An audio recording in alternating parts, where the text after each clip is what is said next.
سیدنا مولانا محمد وعلی سیدنا مولانا محمد صلو علیہ صلاۃ و سلام علیک یا رسول اللہ صلی اللہ تعالی علیہ وعلی وسلم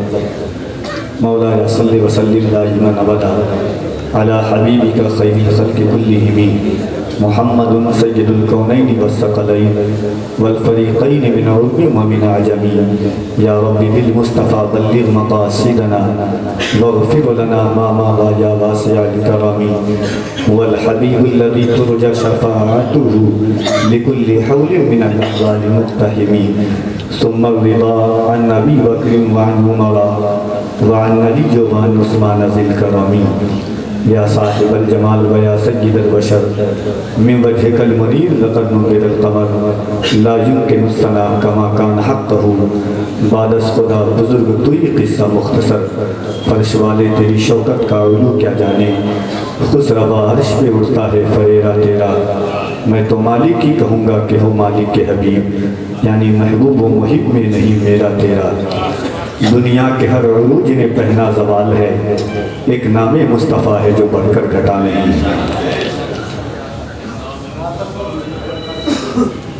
ہم نے تجھے جانا ہے فقط تیری عطا سے ہم نے تجھے جانا ہے فقط تیری عطا سے سورج کے اجالوں سے فضاؤں سے خلا سے چاند اور ستاروں کی چمک اور ضیاء سے جنگل کی خاموشی سے پہاڑوں کی انا سے بجلی کے چمکنے سے کڑکنے کی صدا سے پرہول سمندر سے پراسرار گھٹا سے مٹی کے خزانوں سے اناجوں سے غذا سے برسات سے طوفان سے پانی سے ہوا سے میرے مالک ہم نے تجھے جانا ہے فقط تیری عطا سے ہم نے تجھے جانا ہے فقط تیری عطا سے ہم نے تجھے جانا ہے فقط تیری عطا سے گلشن کی بہاروں سے تو کلیوں کی حیا سے لہراتی ہوئی باد سحر باد صبا سے معصوم سی روتی ہوئی شبنم کی ادا سے معصوم سی روتی ہوئی شبنم کی ادا سے لہراتی ہوئی باد سحر باد صبا سے ہر رنگ کے ہر شان کے پھولوں کی قبا سے بلبل کے چہکنے سے تو چڑیوں کی نوا سے ہر رنگ کے ہر شان کے پھولوں کی قبا سے موتی کی نزاکت سے تو ہیرے کی جلا سے ہم نے تجھے جانا ہے فقط تیری عطا سے میرے مالک ہم نے تجھے جانا ہے فقط تیری عطا سے ہم نے تجھے جانا ہے فقط تیری عطا سے دنیا کے حوادث سے وفاؤں سے جفا سے دنیا کے حوادث سے وفاؤں سے جفا سے رنج و غم و آلام سے دردوں سے دوا سے خوشیوں سے تبسم سے مریضوں کی شفا سے بچوں کی نزاکت سے تو ماؤں کی دعا سے اور روتی بلکتی ہوئی ہر ایک ادا سے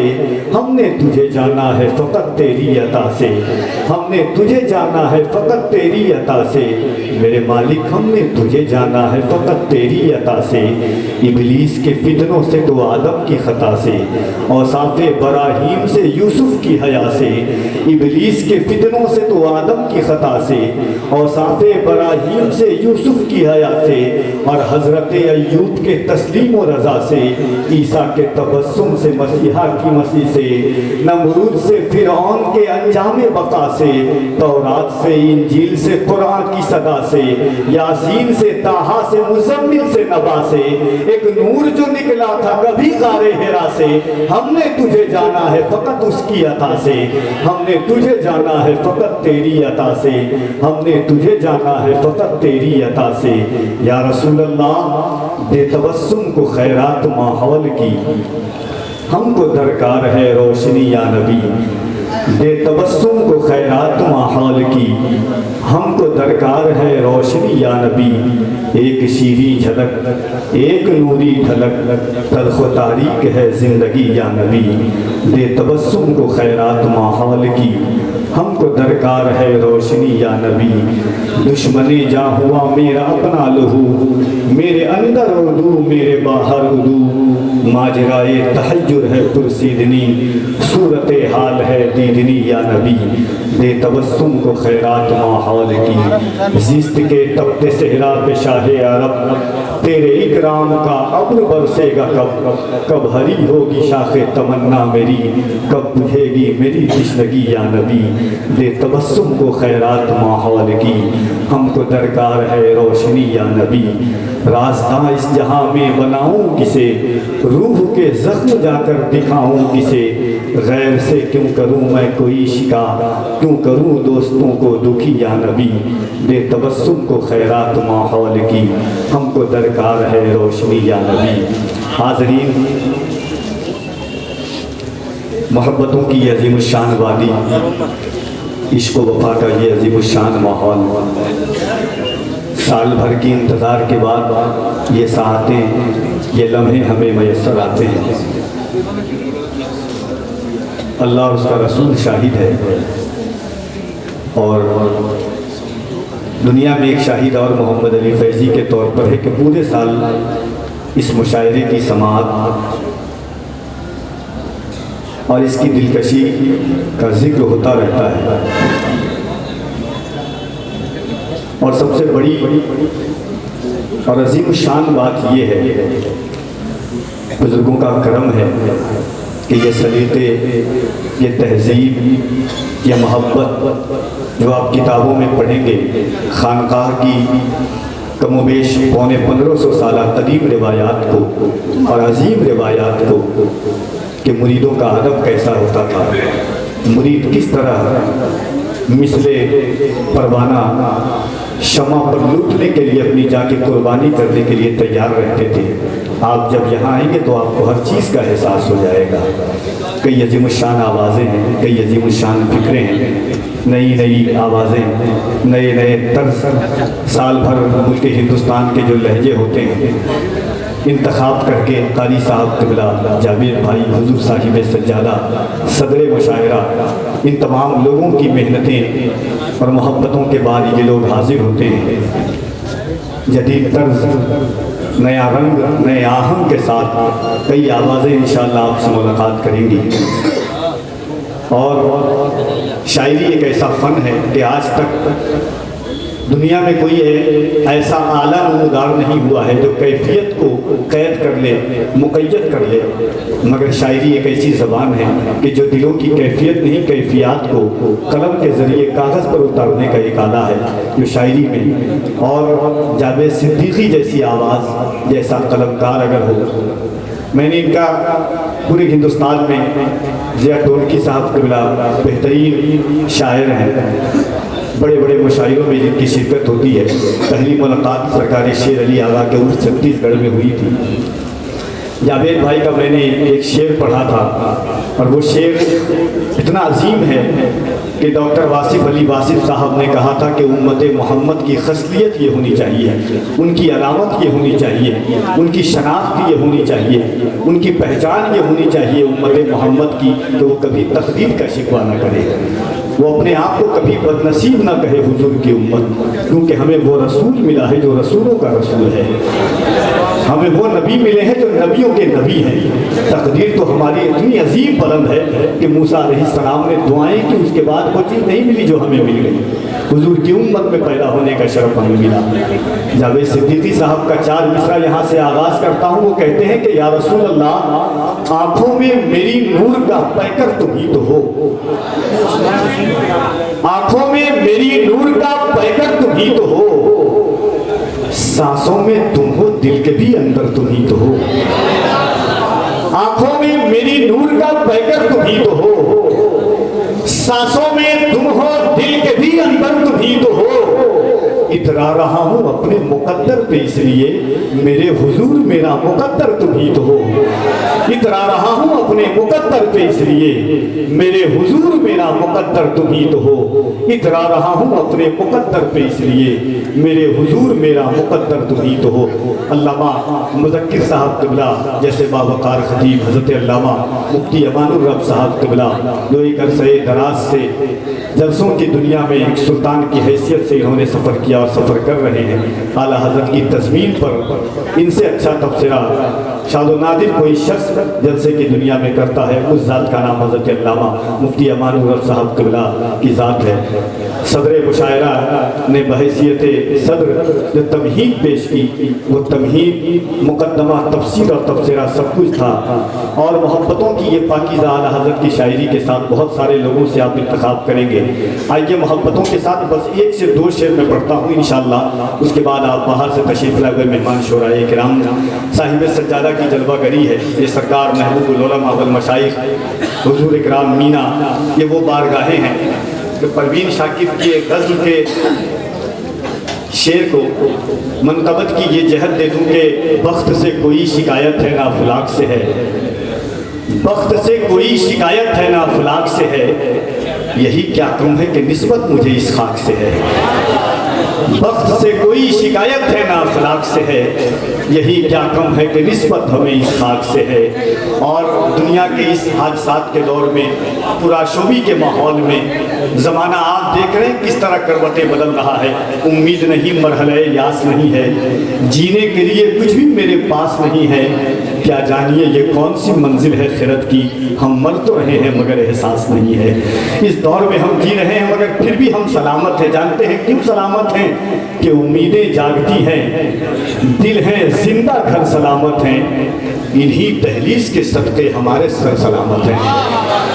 امیدیں جاگتی ہیں دل ہے زندہ گھر سلامت ہیں، امیدیں جاگتی ہیں دل ہے زندہ گھر سلامت ہیں۔ اور یہ وہ خانقاہ نہیں ہے، بہت ساری خانقاہیں ہیں۔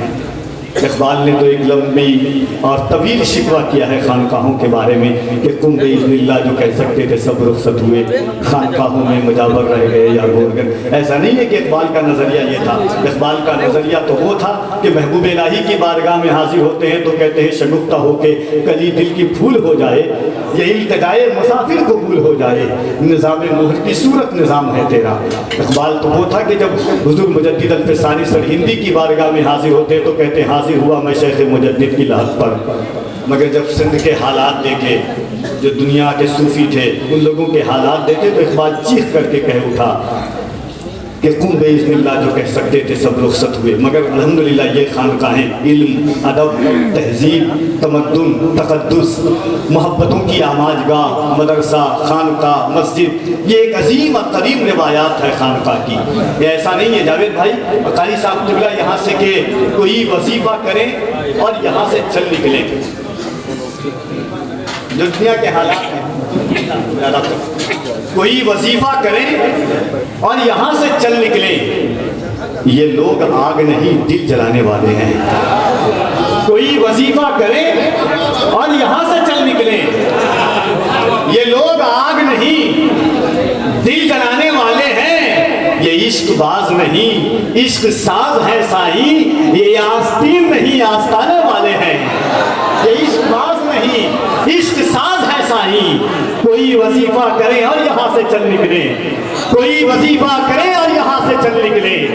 یہ لوگ آگ نہیں دل جلانے والے ہیں، یہ لوگ آگ نہیں دل جلانے والے ہیں، یہ عشق باز نہیں عشق ساز ہے سائی، یہ لوگ آستین نہیں آستانے والے ہیں۔ یہ اسی بارگاہ میں ہم بیٹھے ہوئے ہیں، محبتوں کی پوری کائنات سمیٹ کر کے، خیراتوں کی تحیل دے کر کے بیٹھے ہوئے ہیں۔ انشاءاللہ آپ جملہ شورائے کرام سے، شرکائے مشاعرہ سے آپ سنیں گے، جاوید صدیقی صاحب قبلہ کی رہنمائی ہے، ان کی کفالتیں اس کفیل امبر کے ساتھ ہیں، اور حضرت قاری نثار احمد مصباحی صاحب قبلہ، ایک مصرع ہے نا کہ جو جس رنگ میں ڈھلتا ہے وہی ہوتا ہے۔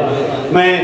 علم اتنا ہونے کے باوجود یہ خاکساری، یہ نزاکت، یہ بزرگوں کا فیضان کرم ہے۔ آئیے محبتوں کے ساتھ ایک مرتبہ پورا مجمع دل لگائے اور ایک ایک شخص اپنے ہاتھوں کو اٹھا کر اللہ کی بڑائی اور اس کے نبی کی رسالت کی گواہی دے دے محبت کے ساتھ۔ پورا مجمع جو یہاں سے وہاں تک ایک ایک شخص اپنے ہاتھوں کو اٹھائیں، نعرہ تکبیر، اور محبتوں کے ساتھ آپ کی آوازیں بلند ہو جائیں۔ یہ ہم اس بارگاہ میں بیٹھے ہوئے جہاں آوازوں کی خیراتیں تقسیم ہوتی ہے، دل کے جو کینے ہوتے ہیں وہ دور ہوتی ہیں، بزرگوں کی بارگاہ وہ بارگاہ ہوتی ہے جہاں انا کو فنا کیا جاتا ہے۔ محبتوں کے ساتھ آپ بیٹھے اور حضور کا نام لیں، جھکا کے سر کو عقیدت سے کام لیتے ہیں، جھکا کے سر کو عقیدت سے کام لیتے ہیں، نبی کا نام جب ان کے غلام لیتے ہیں، نصیب والوں کو ملتی ہے عشق کی دولت، نصیب والے محمد کا نام لیتے ہیں، نصیب والوں کو ملتی ہے عشق کی دولت۔ ہر کوئی حضور کا نام نہیں دے سکتا, جھکا کے سر کو عقیدت سے کام لیتے ہیں. نبی کا نام جب ان کے غلام لیتے ہیں, نصیب والوں کو ملتی ہے عشق کی دولت. نصیب والے محمد کا نام لیتے ہیں اور سلام جاتا ہے دنیا کے کونے کونے سے. نبی مدینے سے سب کا سلام لیتے ہیں. سلام جاتا ہے دنیا کے کونے کونے سے, نبی مدینے سے سب کا سلام لیتے ہیں. اور جہاں نے چاند کو ہوا بنا کے رکھا ہے, حضور اس سے کھلونے کا کام لیتے ہیں. جہاں نے چاند کو ہوا بنا کے رکھا ہے, حضور اس سے کھلونے کا کام لیتے. تو محبتوں کے ساتھ ایک مرتبہ انشاءاللہ اس کے بعد شہر کانپور ایک ادبی شہر ہے, وہاں سے تشریف لائے ہوئے مہمان شاعر حضرت اظہر کانپوری صاحب قبلہ بڑی اچھی شاعری فرماتے ہیں, ان سے آپ ملاقات کریں گے. ایک مرتبہ دل لگائیں محبتوں کے ساتھ. نعرہ تکبیر, نعرہ رسالت, کل ہند نادیہ مشاعرہ, فیضان حضور اکرام میرا, مسلک اعلیٰ حضرت. نعرہ تکبیر, نعرہ رسالت. یہ وہ گل ہیں کہ جو گلدان میں کم پڑتے ہیں. یا رسول اللہ سارے دیوان تیری شان میں کم پڑتے ہیں. یہ وہ گل ہیں کہ جو گلدان میں کم پڑتے ہیں. یا رسول اللہ سارے دیوان تیری شان میں کم پڑتے ہیں. اتنا ڈوبے ہیں تیرے عشق میں کیا بتلائیں, لوگ کہتے ہیں کہ ایمان میں کم پڑتے ہیں.